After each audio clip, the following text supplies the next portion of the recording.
La Constitución de México de 1917, promulgada por Venustiano Carranza el 5 de febrero de ese mismo año. Entre lo más importante de esta Constitución es que se luchó por los obreros y los campesinos que eran los pobres en esa época y que se luchó por las reformas sociales. Y bueno, obviamente ahí se estableció la forma del gobierno del país en el que vivimos actualmente y se establecieron los sistemas legales.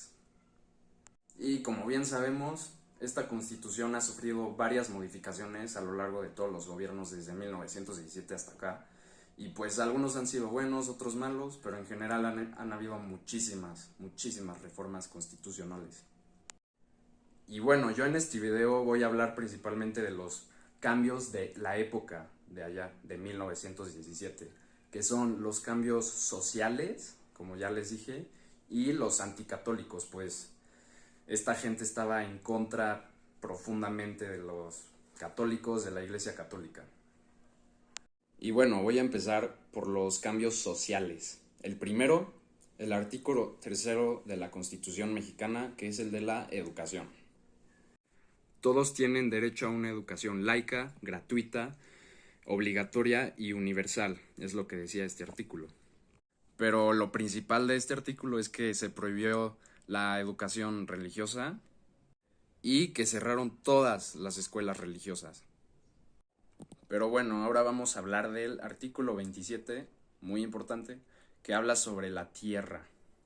Lo importante de este artículo es que dijeron que la nación ahora era dueña de todo el subsuelo. Es decir, que todo lo que encontraran era del gobierno, de la nación. Todo lo que encontraron abajo de la superficie. Y bueno, entre lo principal es que esta ley pretendía que hubiera inversionistas mexicanos, pero causaron demasiados problemas en el extranjero y a toda la gente extranjera que vivía en el país.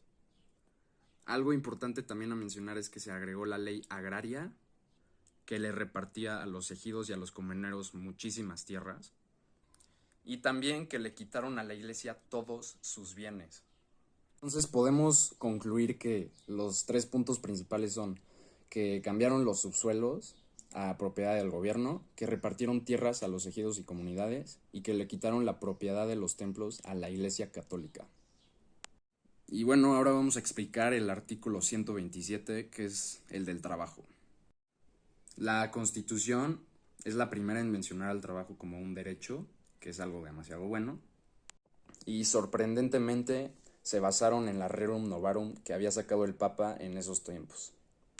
Bueno, entre las cosas más importantes de este artículo están jornadas de 8 horas laborales, la organización de sindicatos permitida, el derecho a la huelga, el reparto de utilidades y las juntas de conciliación y arbitraje.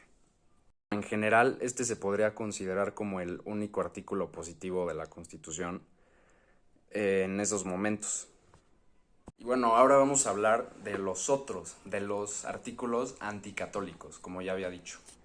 Bueno, estos artículos principalmente son dos, el 24 y el 130. En el artículo 24, que habla sobre la religión, como ya había mencionado, le prohibieron a la Iglesia Católica muchísimas cosas, pero en este artículo le prohibieron a la Iglesia el derecho a escoger sus ministros, sacerdotes, todo ese tipo de cosas.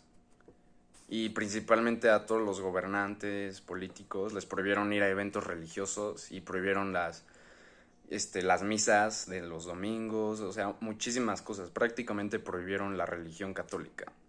Y el artículo 130, que es sobre el orden jurídico nacional, decretó que en cada estado haya un máximo de sacerdotes y ese máximo lo determinaba cada gobernador del estado. Le quitaron conventos a la iglesia y en general le quitaron demasiadas cosas a la iglesia que pues, siempre habían tenido a lo largo de los años. Y bueno, esos fueron los cambios más importantes que la Constitución de 1917 tuvo en comparación con la Constitución de 1857. Gracias.